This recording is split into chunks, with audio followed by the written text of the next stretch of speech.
Marlins. And I also was able to meet Scott. Scott has been the assistant swimming coach for the men's program at Miami University for the last 4 years. He and I have common friends, and I heard wonderful things about Scott. And the first time I met him, literally 2 hours just flew by. I was really impressed with him. For those of you that do not know Scott, he's from Nebraska, grew up there, and he was a good swimmer.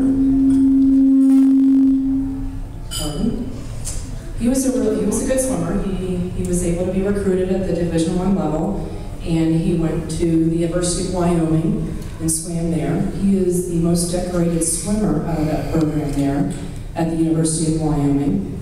And to me, no offense, Scott, but when I think of Nebraska and University of Wyoming, I really don't think of a lot of Olympic swimmers. And he really made a name for himself.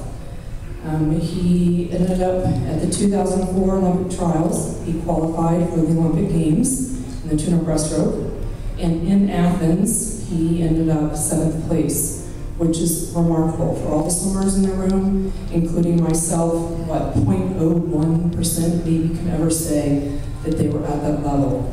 And there's millions of swimmers, thousands of coaches, and he was able to be one of those folks that made the Olympics. He went from a good swimmer to a great swimmer to elite swimmer to an Olympian to a world-class swimmer to the point where he actually scored at the Olympic Games. Truly remarkable. But what I'm impressed about Scott is as remarkable of a swimming career he had, he's really even better of a person. When I first met him, I was completely impressed with how engaged he was. We're talking about coaching and career paths and all of his wonderful ideas for the future. He's humbling, he is very compassionate, very honest, and just truly a very great guy. The first time I met him, I told him of Jose's story. And he right away just said, I want to get involved, how can I help? This is the first time I met him.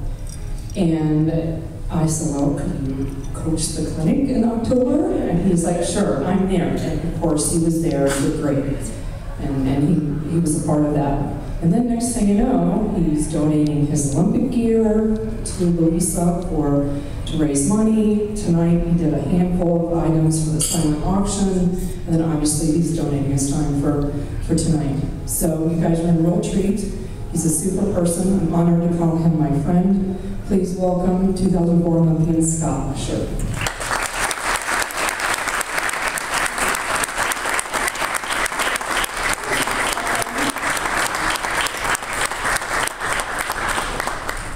Thank you. Thank you for giving me all your time. There is one fun fact about that 7th place in Athens. I actually touched in 8th place, but somebody got disqualified. I usually don't tell people that, but you know. So I did get last place in the final heat, but my goal was first to make the Olympics, second to make the finals. So I was happy regardless, but yeah, sadly I did touch 8th place. I'd like to start off by saying thank you. I wanted to say thank you to my beautiful wife who flew in from Georgia, Shannon Usher. Shannon Grace for being here. And I'd also like to say thank you to Mrs. Cerda. She's opened my eyes to a lot of things, and to see the passion that she has for life, for people, and for people around her. She cares about everybody in here more than herself. The time commitment that she puts towards this is tremendous. So it's wonderful to get to know the Cerda family, but thank you for inviting me and having me back. I'm going to have a little cheat sheet, so bear with me. I didn't want to mess anything up, but it's been around 18 months since I heard of the Cerda Foundation. And it has truly been humbling to be a part of such a great memory and legacy that is being built. As I have gotten to know the Cerda family more and more, I've learned several things about the family, about Jose, who has touched and changed so many lives. As we've seen in that presentation, he truly had a passion for what he did with swimming along the way. When talking to Mrs. Cerda, which if you haven't, please do, because you'll see the passion that she has for helping others. That passion is the kind that you'll see filling her eyes as she tells you what she sees the foundation growing into. Also, make sure when you're meeting with Mrs. Cerda to schedule plenty of time. Because her passion is contagious, but she is not someone short of words. That is for sure. My 30-minute meeting that I had at her house turned into, I think, about a 3-hour meeting. I loved every moment, and she's a lovely lady, but she's not short for words. But that is what brings me here today. The passion for something that is bigger than you, for life-changing moments that will impact more than just your closest neighbor or friends, but everyone around you. These life-changing moments can be subtle. Some can almost be too large to handle. These moments mold individuals and families in who they are and what they will be. And to that is why I say, thank you, Jose. Thank you. This takes me to what I want to share to everyone here. And more specifically, I'm talking to the athletes, the water polo players, the swimmers that are here tonight. There are 7 lessons that I've learned while I was an athlete growing up in a small town in Grand Island, Nebraska, as Lily said, where football is king, corn is way too tall, and for some reason all I want to do is put on a Speedo and swim. The lessons that I still bring with me today is one that I helped me become an Olympian. That lesson is that there is no dream too large, only dreaming too small. This is what has driven me through my life, and what still is a driving factor today. But if you're not willing to dream of places to go, or accomplishments that seem too large to reach, how will we ever start establishing those goals to get there? When speaking with Mrs. Cerda, you'll hear her talk about Jose missing sectionals by 0.01 seconds. But she's not telling you that because of Jose being so close yet so far away. She tells you that story to show you how you should react, grow, and learn, so you're able to overcome that 0.01. This takes me to my experience in 2004 in Long Beach, California at the Olympic trials.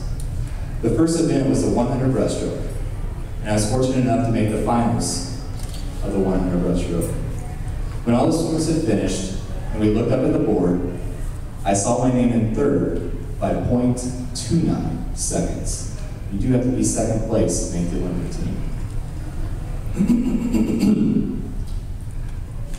My first attempt to make the Olympic team, I'd gotten 0.29 seconds away, but failed to make the team. It shook me up.